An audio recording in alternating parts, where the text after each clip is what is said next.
Assalamualaikum warahmatullahi wabarakatuh. Perkenalkan, kami dari kelompok ketiga yang akan membahas bahasan materi ketujuh, yaitu tentang Asset and Liability Manajemen Perbankan Syariah, Financing Produk Pembiayaan Akad Bagi Hasil. Oke, pembahasan yang pertama akan dibahas oleh saudari Yayang.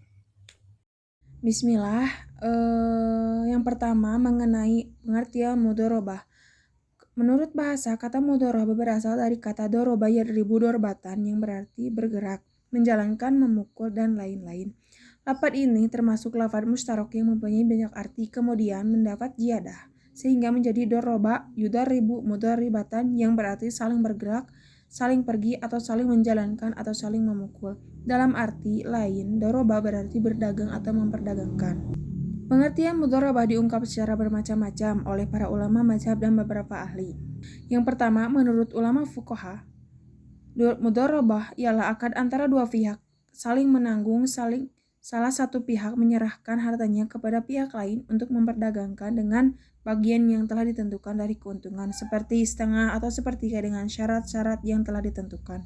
Yang kedua, menurut madhab Hanafiyah, mudharabah adalah memandang tujuan dua pihak yang berakad dengan berserikat dalam keuntungan laba karena harta diserahkan kepada yang lain dan yang lain punya jasa mengelola harta itu.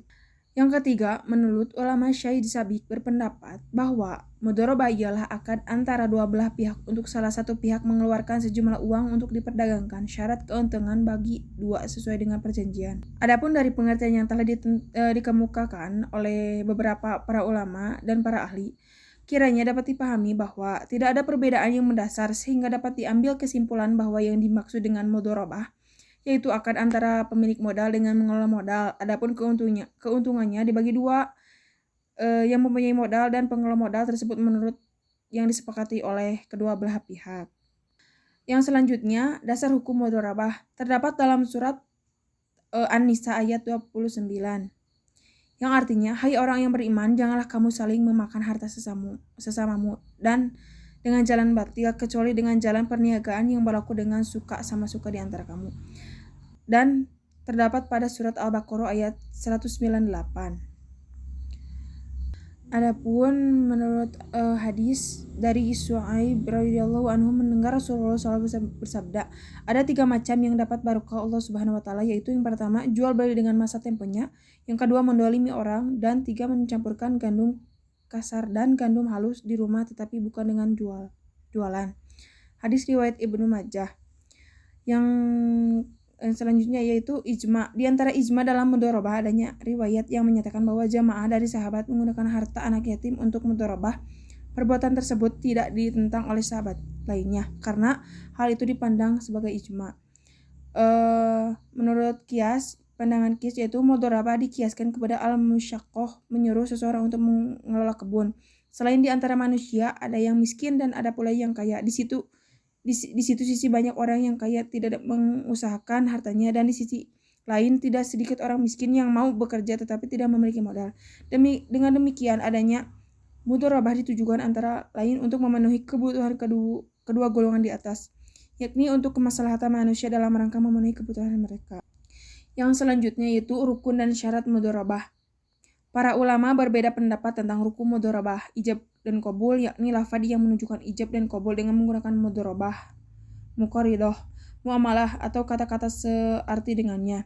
Sedangkan rukun dalam mudharabah berdasarkan jumhur ulama itu ada 3. Yang pertama, 2 orang yang melakukan akad al-aqidani atau modal, maqud alaih, dan sikot, ijab dan qabul. Adapun rukun perjanjian mudharabah adalah yang pertama sikot yaitu ijab qabul, yang kedua dua belah pihak yang berakad, yaitu yang ketiga yaitu harta, dan keempat yaitu pekerjaan, yang kelima keuntungan. Adapun syarat syah mudharabah yang pertama yaitu modal atau barang yang diserahkan itu berbentuk uang tunai.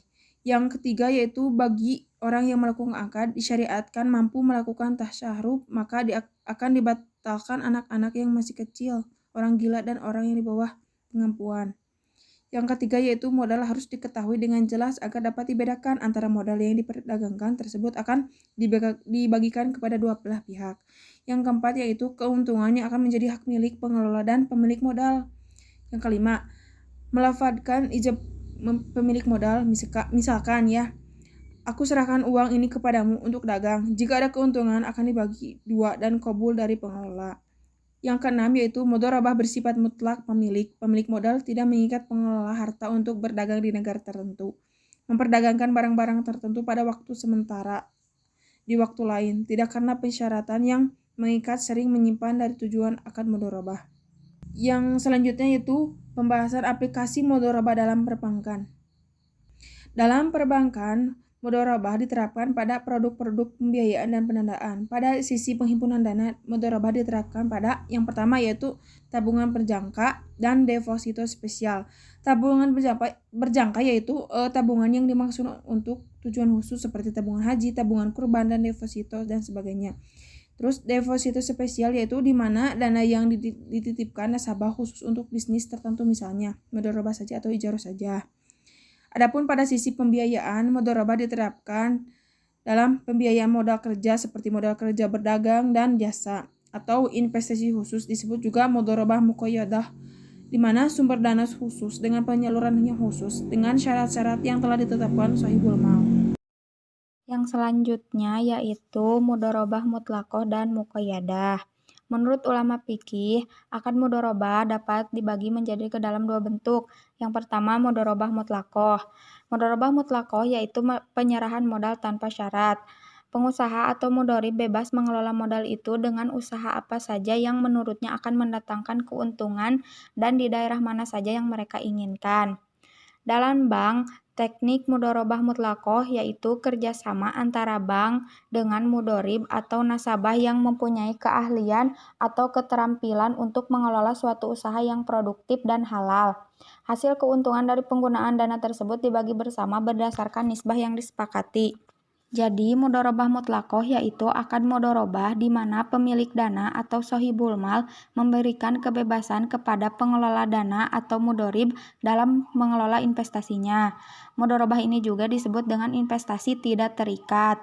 Pada mudharabah mutlaqah, pemilik dana tidak mensyaratkan kepada pengelola dana untuk melakukan jenis usaha tertentu. Jenis usaha tersebut ditetapkan oleh mudharib yang dirasa sesuai sehingga disebut dengan mudharabah tidak terikat atau tidak terbatas. Beberapa hal yang perlu dilakukan mudharib atau pengusaha adalah pengusaha hanya boleh mengusahakan modal setelah ada izin yang jelas dari pemiliknya. Yang kedua, menurut ulama Malikiyah, pengusaha tidak boleh membeli barang dagangan melebihi modal yang diberikan kepadanya. Yang ketiga, pengusaha tidak membelanjakan modal selain untuk mudharabah, juga tidak boleh mencampurkannya dengan harta miliknya atau harta milik orang lain. Adapun ketentuan umum dalam produk mudharabah mutlaqah ini yaitu yang pertama, bank wajib memberitahukan kepada pemilik dana mengenai nisbah dan tata cara pemberitahuan keuntungan atau pembagian keuntungan secara resiko yang dapat ditimbulkan dari penyimpanan dana.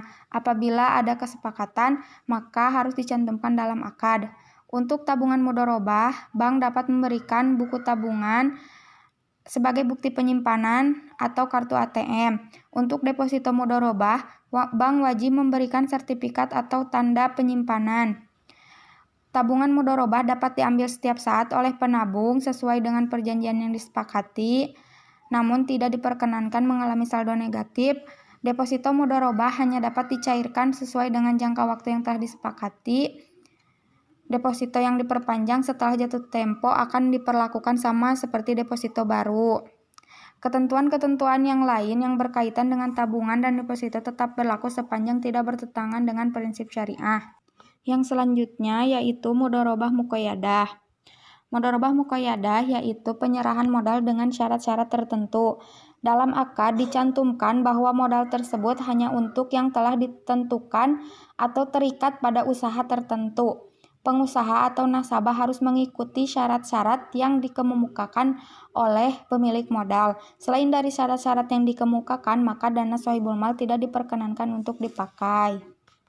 Dalam teknis perbankan, yang dimaksud dengan mudharabah muqayyadah adalah akad kerjasama antara shahibul mal dengan bank, di mana modal yang diterima dikelola oleh bank untuk diinvestasikan dalam proyek yang sudah ditentukan oleh shahibul mal. Pembagian hasil keuntungan dilakukan sesuai nisbah yang telah disepakati bersama. Jadi, mudharabah muqayyadah merupakan akad kerjasama usaha antara dua pihak yang mana pihak pertama sebagai pemilik dana dan shahibul mal yang menginvestasikan dananya. Kepada mudhari memberi batasan atas penggunaan dana yang diinvestasikannya. Batasannya antara lain tempat, cara berinvestasi, jenis investasi, objek investasi, dan jangka waktu. Jenis mudharabah muqayyadah ini dibedakan menjadi dua. Yang pertama itu mudharabah muqayyadah on balance sheet. Jenis mudharabah ini merupakan simpanan khusus di mana pemilik dana dapat menetapkan syarat-syarat tertentu yang harus dipatuhi oleh bank. Misalnya disyaratkan digunakan untuk bisnis tertentu atau disyaratkan digunakan untuk nasabah tertentu. Adapun karakteristik jenis simpanan ini adalah sebagai berikut. Pemilik dana wajib menerapkan syarat-syarat tertentu yang harus diikuti oleh bank dan wajib membuat akad yang mengatur persyaratan penyaluran dana simpanan khusus. Bank wajib memberitahukan kepada pemilik dana mengenai nisbah dan tata cara pemberitahuan keuntungan atau pembagian keuntungan. Apabila telah disepakati kesepakatan maka harus dicantumkan dalam akad. Sebagai tanda bukti simpanan, bank menerbitkan bukti simpanan khusus dan bank wajib memisahkan dana ini dari rekening lainnya. Untuk deposito mudharabah, bank wajib memberikan sertifikat tanda penyimpanan billet deposito. Yang kedua itu mudharabah muqayyadah off balance sheet. Jenis mudharabah ini di mana penyaluran dana mudharabah langsung kepada pelaksana usahanya dan bank bertindak sebagai perantara yang mempertemukan antara pemilik dana dengan pelaksana usaha. Pemilik dana dapat menetapkan syarat-syarat tertentu yang harus dipatuhi oleh bank dalam mencari kegiatan usaha yang akan dibiayai dan pelaksanaan usahanya. Adapun karakteristik mudharabah ini yaitu yang pertama, sebagai tanda bukti simpanan, bank menerbitkan bukti simpanan khusus, memisahkan dana ini dari rekening lainnya, dan dicatat pada pos tersendiri dalam rekening administratif. Dan yang kedua, dana simpanan khusus harus disalurkan secara langsung kepada pihak yang diamanatkan oleh pemilik dana. Yang ketiga, bank menerima komisi atas jasa mempertemukan kedua pihak. Sedangkan antara pemilik dana dan pelaksana usaha berlaku nisbah bagi hasil. Yang selanjutnya yaitu ketentuan umum pembiayaan mudharabah. Ketentuan umum skema pembiayaan mudharabah yaitu yang pertama, jumlah modal yang diserahkan kepada nasabah selaku pengelola modal harus diserahkan tunai dan dapat berupa uang atau barang yang dinyatakan nilainya dalam satuan uang. Apabila modal diserahkan secara bertahap, harus jelas tahapannya dan disepakati bersama. Yang kedua, hasil dari pengelolaan modal pembiayaan mudharabah dapat diperhitungkan dengan cara perhitungan dari pendapatan proyek dan perhitungan dari keuntungan proyek. Yang ketiga, hasil usaha dibagi sesuai dengan persetujuan dalam akad pada setiap bulan atau waktu yang disepakati. Yang keempat, bank berhak melakukan pengawasan terhadap pekerjaan namun tidak berhak mencampuri urusan pekerjaan nasabah. Jika nasabah cedera janji dengan sengaja, misalnya tidak mau membayar kewajiban atau menunda pembayaran kewajiban, maka ia dapat dikenakan sanksi administrasi. Adapun dalam Fatwa DSN MUI nomor 7 DSN MUI 4/2000 tentang pembiayaan mudharabah menetapkan bahwa yang pertama, pembiayaan mudharabah adalah pembiayaan yang disalurkan oleh LKS kepada pihak lain untuk suatu usaha yang produktif. Yang kedua, dalam pembiayaan ini LKS sebagai sohibul mal membiayai 100% kebutuhan suatu usaha sedangkan nasabah bertindak sebagai mudharib. Yang ketiga, jangka waktu usaha, tata cara pengembalian dana dan pembagian keuntungan ditentukan berdasarkan kesepakatan dari kedua belah pihak. Yang keempat, mudharib boleh melakukan berbagai macam usaha yang telah disepakati bersama dan sesuai dengan syariah. Dan LKS tidak ikut serta dalam manajemen perusahaan atau proyek tetapi mempunyai hak untuk melakukan pengawasan. Yang kelima, jumlah dana pembiayaan harus dinyatakan dengan jelas dalam bentuk tunai bukan piutang. Yang keenam, LKS sebagai penyedia dana menanggung semua kerugian akibat dari mudharabah kecuali jika mudharib melakukan kesalahan yang disengaja, lalai, atau menyalahi perjanjian. Yang ketujuh, pada prinsipnya, dalam pembiayaan mudharabah tidak ada jaminan, namun agar mudharib tidak melakukan penyimpangan, LKS dapat meminta jaminan dari mudharib atau pihak ketiga. Yang kedelapan, kriteria pengusaha, produser prosedur pembiayaan dan mekanisme pembagian keuntungan diatur oleh LKS dengan memperhatikan fatwa DSN. Yang kesembilan, biaya operasional dibebankan kepada mudorib dalam hal penyandang dana LKS tidak melakukan kewajiban atau melakukan pelanggaran terhadap kesepakatan. Mudorib berhak mendapat ganti rugi atau biaya yang telah dikeluarkan.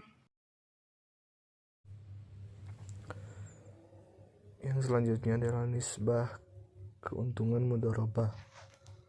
Persentase. Nisbah keuntungan harus dinyatakan dalam bentuk persentase antara kedua belah pihak, bukan dinyatakan dalam nilai nominal Rp tertentu. Jadi nisbah keuntungan itu misalnya adalah 50/50, 70/30, atau 60 atau banding 40, atau bahkan 99/1. Jadi nisbah keuntungan ditentukan berdasarkan kesepakatan, bukan berdasarkan porsi setoran modal. Bagi untung dan bagi rugi. Bila laba bisnisnya besar, kedua belah pihak mendapat bagian yang besar pula. Bila laba bisnisnya kecil, maka mendapat bagian yang kecil juga. Sedangkan bila bisnis mendatangkan kerugian, pembagian kerugian itu bukan didasarkan nisbah tetapi berdasarkan porsi modal masing-masing pihak. Itulah alasan mengapa nisbah disebut sebagai nisbah keuntungan, bukan nisbah saja. Karena nisbah 50/50 atau 99/1 itu hanya diterapkan bila bisnisnya untung. Bila bisnisnya rugi, kerugian itu harus dibagi berdasarkan porsi masing-masing pihak, bukan berdasarkan nisbah. Hal ini karena ada perbedaan kemampuan menanggung kerugian di antara kedua belah pihak. Bila untung, kedua belah pihak akan selalu dapat menikmati keuntungan itu. Lain halnya kalau biasanya merugi, kemampuan sahibul amal untuk menanggung kerugian finansial tidak sama dengan kemampuan mudharib. Dengan demikian, karena kerugian dibagi berdasarkan proporsi modal, jika sahibul amal memberikan modal 100%, maka kerugian yang ditanggung oleh sahibul amal 100% juga. Jika modal mudharib dalam kontrak ini adalah 0%, andai kata terjadi kerugian, mudharib akan menanggung kerugian finansial sebesar 0% pula. Nah, jadi kedua belah pihak sama-sama menanggung kerugian, tetapi bentuk kerugian yang ditanggungnya berbeda-beda sesuai dengan objek mudharabah yang dikontribusikan. Bila yang dikontribusikan adalah uang, resikonya adalah hilangnya uang tersebut, sedangkan yang dikontribusikan adalah kerja, resikonya adalah hilangnya kerja, usaha, dan waktunya, sehingga tidak mendapatkan hasil apapun atas jerih payahnya selama berbisnis. Yang selanjutnya menentukan besarnya nisbah. Besarnya nisbah ditentukan berdasarkan kesepakatan masing-masing pihak yang berkontrak. Jadi angka besaran nisbah itu muncul sebagai hasil tawar-menawar antara sahibul mal dengan mudharib. Dengan demikian, angka nisbah ini bervariasi, bisa 50/50, 60/40, 70/30, 80/20, 99/1. Namun para ahli fikih bersepakat bahwa nisbah 100/0 tidak diperbolehkan. Yang selanjutnya adalah manfaat mudharabah. Yang pertama, bank atau lembaga keuangan syariah lainnya akan menikmati peningkatan bagi hasil pada saat usaha nasabah meningkat. Yang selanjutnya, bank atau lembaga keuangan syariah lainnya tidak berkewajiban membayar bagi hasil kepada nasabah pendanaan secara tetap, tetapi disesuaikan dengan pendapatan atau hasil usaha bank sehingga bank tidak pernah mengalami negative spread. Yang selanjutnya, pengembangan pokok pembiayaan disesuaikan dengan cash flow atau arus kas usaha nasabah sehingga tidak memberatkan nasabah. Yang selanjutnya, bank atau lembaga keuangan syariah lainnya akan lebih selektif dan hati-hati mencari usaha yang benar-benar halal, aman, dan menguntungkan, karena keuntungan yang konkret dan benar-benar terjadi itulah yang akan dibagikan. Yang selanjutnya adalah prinsip bagi hasil dalam mudharabah ini berbeda dengan prinsip bunga tetap, di mana bank atau lembaga keuangan konvensional atau non-bank akan menagih penerima pembiayaan dalam jumlah bunga tetap berapapun keuntungan yang dihasilkan nasabah, sekalipun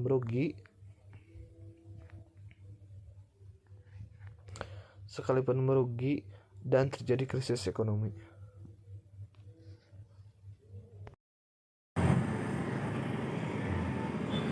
Bismillahirrahmanirrahim. Selanjutnya yaitu musyarakah. Pengertian musyarakah atau partnership project financial participation atau equity participation salah satu instrumen yang dipergunakan oleh perbankan syariah untuk menyediakan pembiayaan yang diartikan dengan kemitraan atau persekutuan atau perkongsian. Dan dalam ranah ilmu ekonomi ini terkait dengan teori percampuran. Teori percampuran ini menyangkut dua pilar, objek percampuran dua waktu percampuran sama seperti yang terdapat dalam teori percampuran ilmu fikih, membedakan juga dua jenis objek percampuran. Contohnya, objek campuran ain, real asset berupa barang dan jasa yang meliputi percampuran antara real asset dan financial asset. Yang kedua, percampuran antara financial asset dan financial asset. Dari sisi waktu, terjadinya percampuran ilmu fikih mengelompokkan waktu percampuran atas dua waktu penyerahan saat itu juga atau image delivery dan persyaratan yang ditangguhkan atau muajal dan deferral deliver.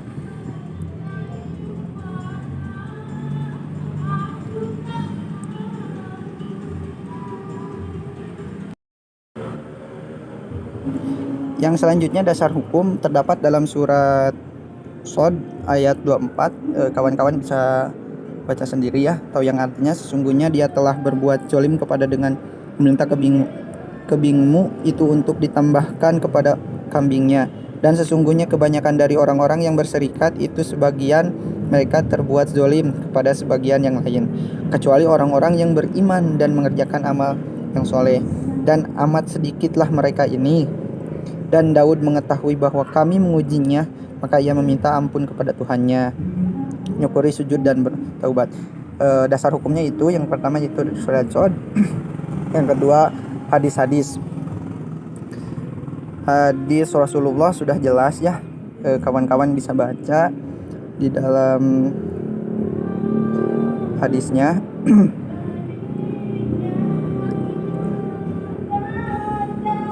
Itu riwayat Abu Daud dan Al-Hakim. Sungguhnya Allah Azza wa Jalla berfirman ke pihak ketiga dari dua orang yang berserikat selama salah satunya tidak mengkhianati lainnya. Nah, ini jelas ya tentang perkongsian. Ya, yang selanjutnya yakni rukun dan syarat. Yang pertama rukunnya yaitu ada 3 pihak yang berakad. Yang kedua objek akad, proyek atau usaha. Yang ketiga sigot. Yang selanjutnya yaitu syarat. Syaratnya ada 3 sama, baik pemilik modal maupun pengelola keduanya cakap hukum. Itu yang pertama. Yang kedua, modal harus tunai dalam jumlah yang dapat dihitung terukar. Yang ketiga, porsi pembagian keuntungan disepakati bersama. Selain syarat di atas ada juga syarat yang lain, yakni yang pertama, jenis usaha fisik yang dilakukan dalam syirkah ini harus dapat diwakilkan kepada orang lain. Yang kedua, keuntungan yang didapat nanti dari hasil usaha harus diketahui dengan jelas, baik itu 15, 34 dan seterusnya.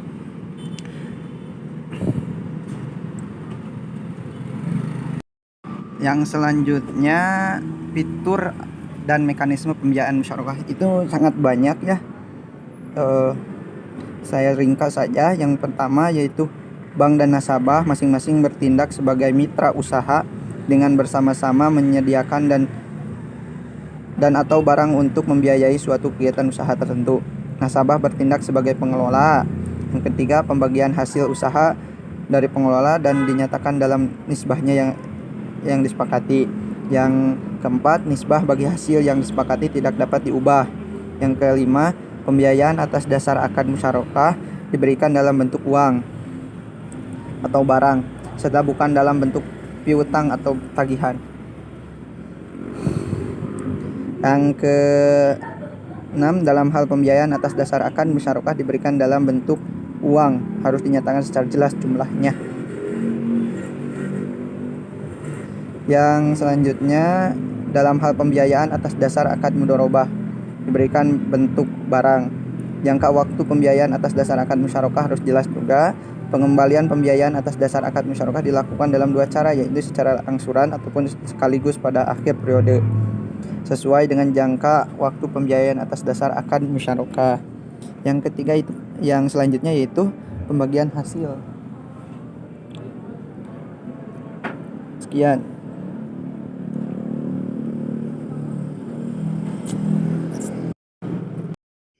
Bismillahirrahmanirrahim. Di sini saya akan menjelaskan tentang jenis-jenis musyarakah dan ketentuan umum musyarakah. Jenis-jenis musyarakah terbagi menjadi 2, yaitu musyarakah kepemilikan dan musyarakah akad. Musyarakah kepemilikan yaitu tercipta karena adanya warisan, wasiat, atau kondisi lain yang mengakibatkan kepemilikan satu aset oleh 2 orang atau lebih. Yang kedua yaitu musyarakah akad. Musyarakah akad tercipta dengan cara kesepakatan di mana 2 orang atau lebih setuju bahwa setiap orang dari mereka memberikan kontribusi modal musyarakah.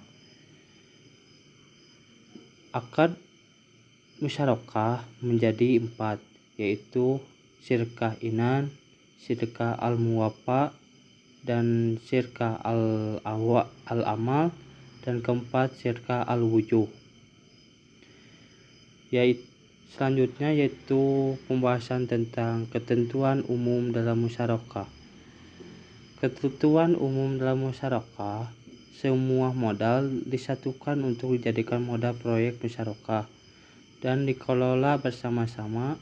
Tidak setiap pemilik modal berhak turut serta dalam penentuan kebijakan usaha yang dijalankan oleh pelaksanaan proyek. Pemilik modal tidak boleh menggabungkan dana proyek dengan harta pribadi, tidak boleh menjalankan proyek musyarakah dengan pihak lain tanpa izin pemilik modal lain. Yang ketiga, tidak boleh memberi pinjam kepada pihak lain. Dan yang keempat yaitu setiap pemilik modal dianggap mengakhiri kerjasama apabila menarik diri dari perserikatan, kedua meninggal dunia, yang ketiga menjadi tidak cakap hukum. Yang kelima yaitu biaya yang timbul dalam pelaksanaan proyek dan jangka waktu proyek harus diketahui bersama. Yang keenam, proyek yang akan dijalankan harus disebutkan dalam akad. Sekian pembahasan tentang jenis dan ketentuan umum musyarakah.